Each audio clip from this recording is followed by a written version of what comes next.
Welcome to Align for Impact. I'm your host, Matthew Naylor. I started this podcast because healthcare and leadership both come down to the same thing, alignment.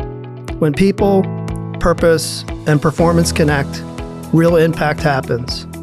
On this show, we'll talk with entrepreneurs, brokers, and change makers who are challenging what is broken in healthcare and in business, and find new ways to make a difference for companies, communities, and the people they serve. Chris, welcome to the show. We have an amazing relationship. I love healthcare highways. I love what you and your company is doing. You know, as we get started here though, Chris, I really love to learn about you. You know, how did you get into the insurance business? Where did you grow up? How did you end up at Healthcare Highways? Yeah, great question. Thank you. And thank you for having me. We love Crumdale as well. Love the partnership. Love what we're doing together. I grew up in Garland. I'm a native Texan. My family grew up in Garland. I went to the University of Texas, had aspirations to play professional baseball. Didn't work out that way. So what position did you play? I played shortstop, second base, pretty much any infield except first base growing up. But yeah, and was that a family thing? Your dad got you into it? No, I played every sport and just really excelled at it. I went to a Little League World Series when I was 9. Really? And it was just a lot of fun growing up. And when I went to the University of Texas, I decided that I'd better start thinking about my career. And the only person in my family that really, to me, was on track for the things that I was looking for was my uncle, who was in the insurance industry. And so I learned very quickly I needed to get my degree and get into that industry and learn more about it. I got into that industry at the age of 23, a year after graduation, and I was selling life insurance. And selling's a very broad term. I was in the life insurance industry. But I quickly had challenges selling life insurance as a 23-year-old to other 23-year-olds. So I reached out to my uncle and he said, hey, the group benefits side as an annual renewal cycle, you're not having to convince people to buy it. They already have it. You're just having to solve problems. And we started a benefits firm back then. And then he grew that firm and it turned into a PPO network company, which he sold very successfully in 2006. I went out and ran a brokerage firm, TPA. You started from scratch? It was like an entrepreneurial endeavor on your own? Or the brokerage, yes. Yeah. But the TPA was already existing. And I developed, very similar to Crumdale, I developed, we're going to sell a captive product. We're going to sell this as a captive sales force. And we're going to go out and distribute this product. And I'm going to be the sole distributor for your product in DFW. Now that's in multiple states. It's done very, very well. It's called Eben Concepts. It's out in North Carolina. It's in Georgia. It's in Florida, Texas. And it's doing very, very well. But that was my foray into the benefit space. Then I did start my own benefits firm outside of that was broader in scope, that could touch BUCA plans and other programs. And then I sold that firm to Gallagher, Dallas in 2008. How long did you run your own benefits agency for? 2000 to 2008. Wow. What did you learn in that time period? Like that's really like you were being an entrepreneur, you know, you were building your own business. What was that experience like? So it was always about the relationships and the people, both your internal people and your customers, right? It was always about serving their needs. But as an entrepreneur, there's nobody that turns the lights on or gets the coffee or you know, make sure the bills are paid. You do it all. And that's a really big burden when you're trying to grow your business and run your business as a really, really small business. We were staff of 5 and we did a lot of work. We did exceptional work. We made a lot of, impactful decisions, but those customers, I probably had 50 customers. They were friends, became part of my extended friendship. And many of them today are still really good relationships. But what I learned is not only do your customers rely on you, your employees and your staff rely on you every day, right? To get up, do the things you have to do. You have to be self-disciplined. You have to be a self-starter. And really my reasons to exit, if I were to look back, were probably the wrong reasons. ACA was passed, Obamacare was passed. Yeah. And maybe it weren't the wrong reasons. Maybe they were the right reasons now, but it was the burden that what benefits was changing. It was going to be more administrative. It was going to be more regulated. It was going to be more checking the box of, are you doing all these things? Then they introduced mental health parity. It just became more about, less about solving problems and developing innovation and more about fitting into this new regulation. And I saw it as a burden. And so I looked for a large national firm that was going to take on that burden for me. And I found out that burden didn't really go away. So that's where I really looked for something different, and how I got into the startup of Healthcare Highways in 2013 with my uncle again, who had an idea to build high-performance neural networks based on the Obama legislation that was really asking for the development of these programs in exchange-based products and insured-based products. And Chris, so you helped start and found with your uncle Healthcare Highways in 2013? 2013. He actually started the idea in 2010. Okay. With Alan Scoggins, Stan Dennis, board members, and Alan's our chief operating officer. They actually started the idea 3 years before we launched it, tested it, and they actually had the first network built, believe it or not, that a hospital said, we're going to pay you to sit this on the sidelines. Really? Because they weren't ready to be the first disruptor.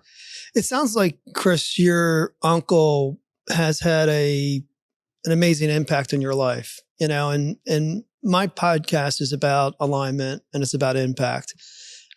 What's your relationship like with your uncle? And, you started with him, it sounds like you left him, and then it sounds like you came back to him, and you guys have like this amazing relationship and partnership. Yeah, I think that's fair. My uncle's been a great mentor to me. He's someone I looked up to from afar growing up because, one, he was a very talented athlete. He was on the 1980 Olympic team as a gymnast. Really? Yeah, he competed with Bart Connor and Kirk Thomas, and one of the best teams that never competed, because that was the 80 Olympics in Moscow that was boycotted by the Carter administration, and so they didn't get to compete. But he transitioned that competition into the business sector, right? And really, what I learned early on is he has a strong work ethic. He doesn't luck into things. But we're very different. And I think that space together allowed me to breathe and grow up in my own environment and probably appreciate that drive and that grit and that those aspects of him that were challenging early on, right? And now we have a phenomenal relationship. There's a lot more mutual respect. There's a lot more admiration for one another, and really complementary in our skill sets. We are very similar in some ways, but we're very different in other ways. And I think the last 13 years have allowed us to really grow together, and that relationship's grown both in the organization and outside the organization. That's amazing. It's amazing because that's true alignment and true impact. And that's the centerpiece of what I love talking about. Healthcare Highways is a, very unique, very distinctive business. Healthcare in the U.S. is fraught with a lot of problems, a lot of challenges, a lot of issues. Healthcare inflation is a real thing. Consumers and employers are facing real problems. You and your uncle and your team and your board have built an amazing business. Can you, what are the pillars of the business? What simply, what do you do, and why is it unique and distinctive? So number one pillar is we all have to accept that healthcare is not operating optimally right now. Costs are unacceptable at rates that are continuing to skyrocket and escalate, right? Transparency is lacking. I love the new legislation that the Trump administration is pushing for more transparency across the sector of PBMs and health plans and networks.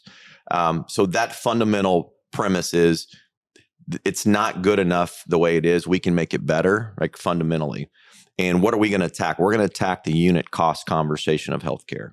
It's the only industry I'm aware of where there is an inverse correlation to cost and quality. Just because you pay more does not guarantee you any more value, right? Secondly, I don't know another industry where you don't know what you pay until after the service, and it goes and gets billed and it gets negotiated down or repriced and comes back to you. Then actually did you pay the full copay or is there other cost? You're not really told on the front, here's the cost of your services, here's all that's included. And Chris, for the audience, that it's an easy thing for you and I to understand, but it's a very opaque environment and it's difficult for people, employers and consumers to truly understand what you're saying and what you mean. Can you be a little more detailed and a little more specific about the way the current system has been set up with very large insurance companies that own networks and very large health systems that partner with them, and where that conflict exists and why it's not serving the consumer and employer properly? Sure. And I'll make it very simple.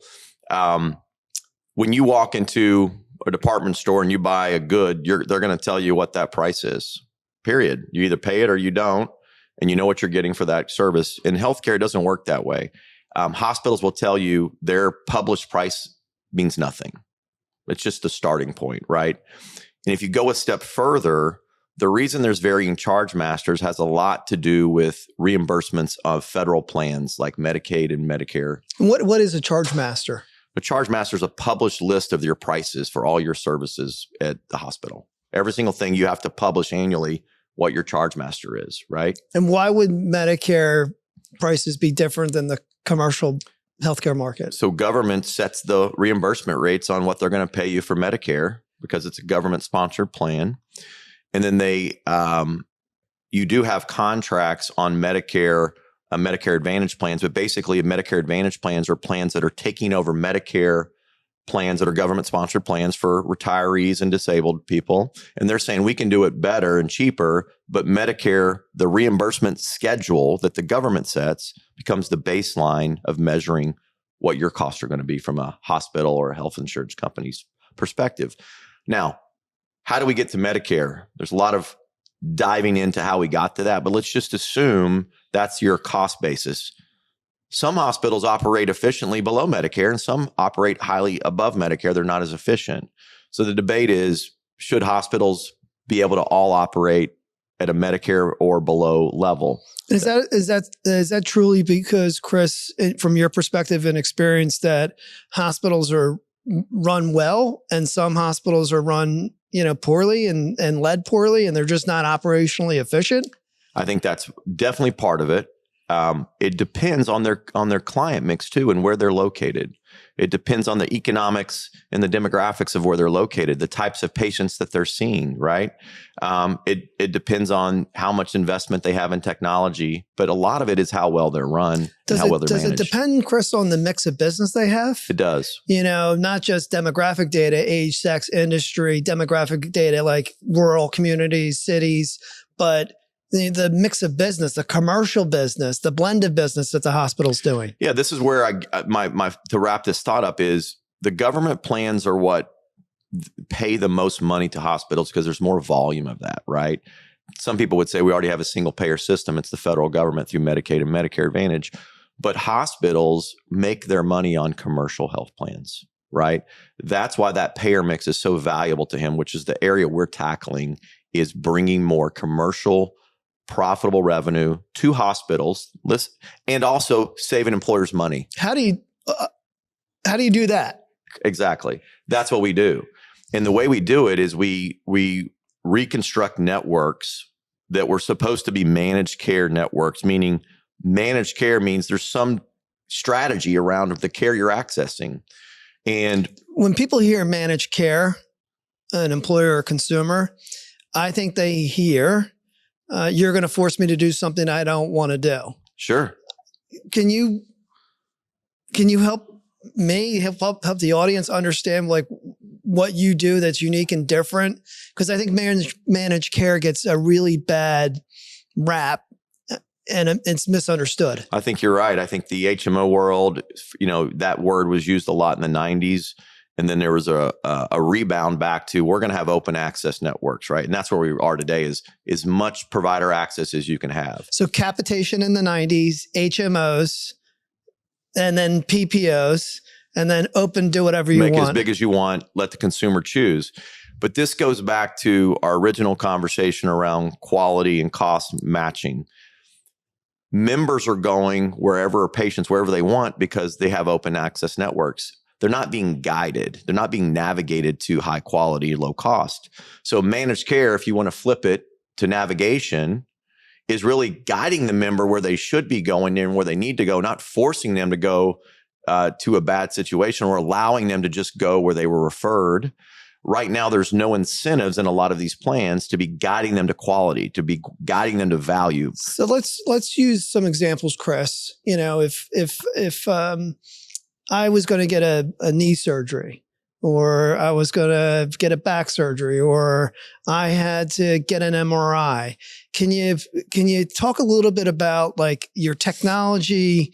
The way you contract, how you build your networks, how you build your partnerships with hospitals so that the hospital wins, you win as the service provider, the consumer wins, and the employer wins. Right. So hospitals really have two things to trade for. They either want to get more, they obviously want more commercial membership. Where does that come from? It comes from their competing hospitals that are in their market. So if they're getting 35% of the market share, people seeing their hospital, and they can get 65, there's a value on that, right? They've almost doubled their membership just by a narrow network configuration. What does that mean? If I exclude the competing hospital that's pulling that other 30% from them, and I can redirect those members into their system, I can ask for a lower contract rate from that hospital. Why is that important? Well, lower contract rate means lower claim costs, means the employer pays less. It means less member out of pocket. We can offer lower copays or no copays to the members. So each part of that cycle, the hospital, the provider, the employer, the member, the patient, they all win. And that's what we do. We bring value to both the system and the employer. And I think the model's always been to pit the hospital against the employer through the insurance company and really point the finger. Is the insurance company the problem? Is the hospital the problem?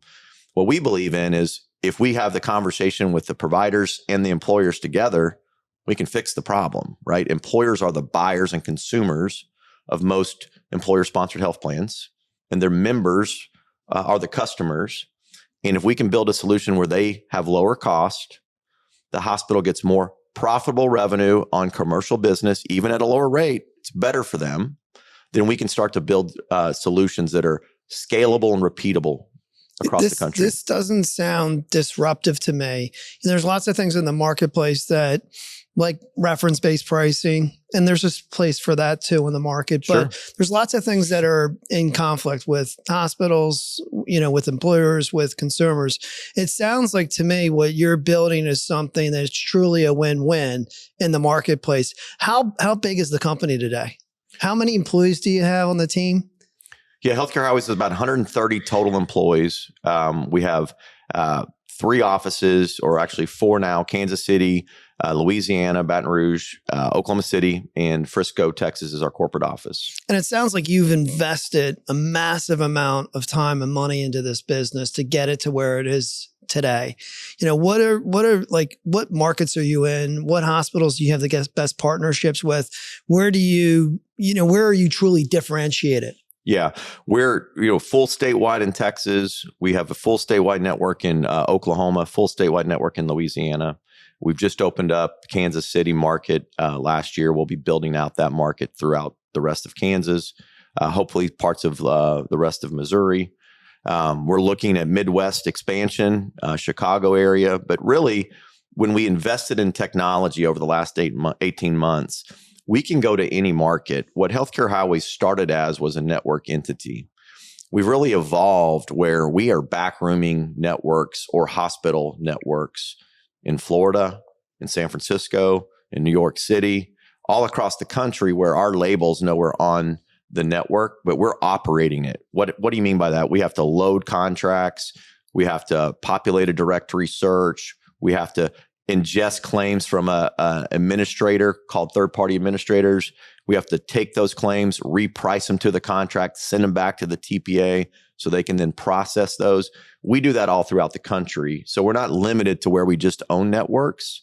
So networks is a vertical, but also direct contracting, custom solutions for hospitals and large employers is another vertical. And have you actually partnered with some health systems in markets to really bring something at a lower unit cost? Yeah, I would say the greatest example was the Kansas City market. It was 3 hospitals that partnered together with us, and we formed an entity called Centrist Health Direct, and we stood up 43,000 members January 1st after starting the company the first of last year.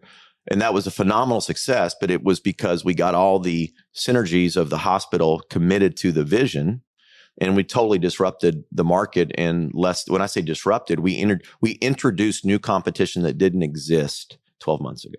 And who was the big player in that market? Who had that market share that you were really Blue KC. Okay. And throughout last year, I don't know that it was anything related to what we did.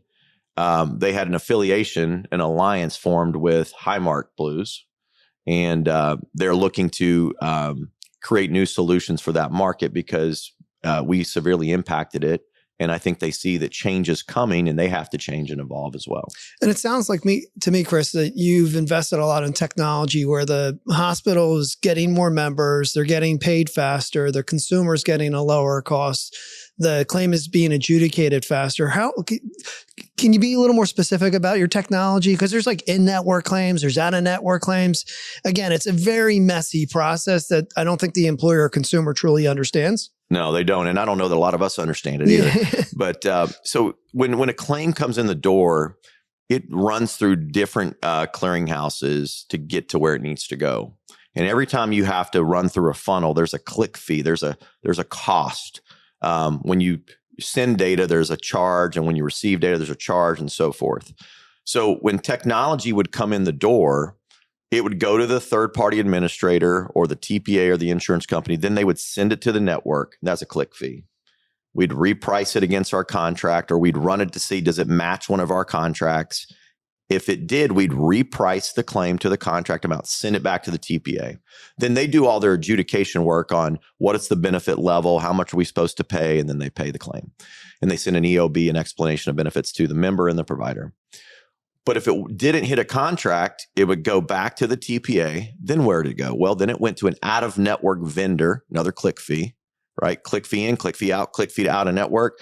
They would reprice it to an out-of-network fee schedule or a reference-based pricing schedule, click it back in, then the TPA adjudicates the claim, right?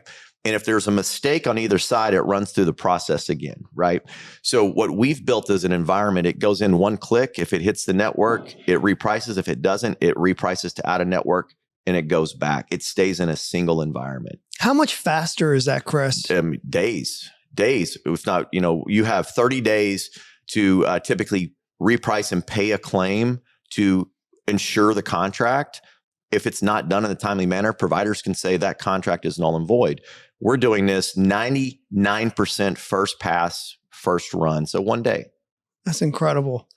Chris, you've taken this company from 2013 to here we are in, 2026. You've had this like amazing growth, like almost like hockey. It's been a little slow with some of the things that you've done because you've had to put a lot of effort and time and energy into building what you've built. But your company's at an inflection point now. Healthcare in this country is at an inflection point. What has you most excited? Where do you see this business going? If I were to be honest, I say we're in all 50 states, right? We're probably overseas as well. We've explored that there's opportunities for networks even in Europe, in other markets. It's very expensive to build networks. It's very expensive to go out and contract. You're also at the response time of the providers, which they have other things to do besides contracting with a new network. And so the philosophy of going out and building networks and then going out and trying to get membership was a very expensive model that delayed our growth. So, for example, we would go out and build a network in Texas. Then we would go find a Crumdell and say, hey, go sell our network. But that takes time, right? You got to build a marketing strategy. You got to go out and sell cycle. You got to communicate it. You got to get it repriced with stop loss and all those things. And where we really saw our inflection point is we said, that's a really bad business model long-term. And what we decided is we've got to get partner buy-in because the one that has the most to gain is actually the provider hospital system. We're increasing their number one payer mix that they need is commercial revenue, and they're getting a higher percentage per customer of that mix because they're in a narrow environment. So let's get their alignment and get them to put their employees in. And that creates the mass volume that you need to justify the build. But it does something else that's really, really important. It gives brand awareness of the network because they are the providers themselves. Right. So you've got marketing through the providers through their own health plan. I love it. And we took off with that. So where I'd like to see that is we talked a lot about the keynote speaker about AI. We're going to use agentic AI to help us think about expansion, contracting, train it to go out there and do this in large volume so that we can scale faster, scale quicker. But there's no reason that every single market in this country should not have a hospital, what we call direct to employer strategy, which is being a part of a network that has nothing to do with an insurance company. It is completely unbundled, completely transparent, and completely aligned with programs like Crumdell that go out and sell value that plugs into an ecosystem that's scalable and repeatable. That's where I'd like to be with Healthcare Highways. Not as much worried about the brand being out there, but I'm more worried about changing healthcare and challenging the status quo because it's unacceptable.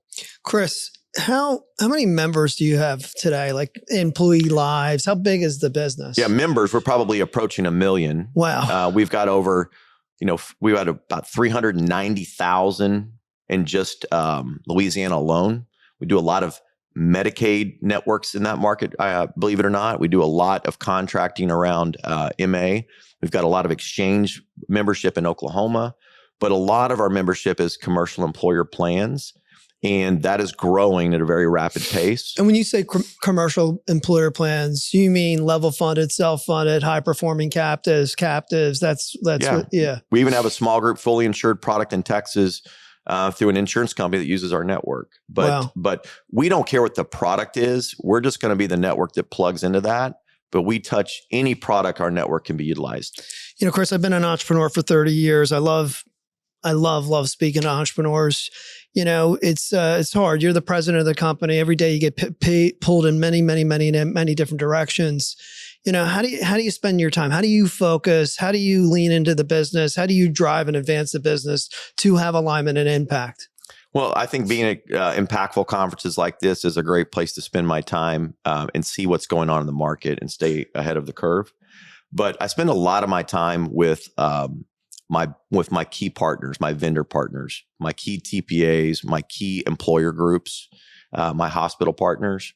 I spend a lot of time leading the sales team to make sure that we're touching the RFPs, that we're working the ones that we can impact, that we're not wasting our time on the ones that are not good fits. We don't hope and pray anymore. When you're a young company, you work everything. It's a very inefficient model. And so what I'm spending my time on is what are the things that we can move the needle on right now?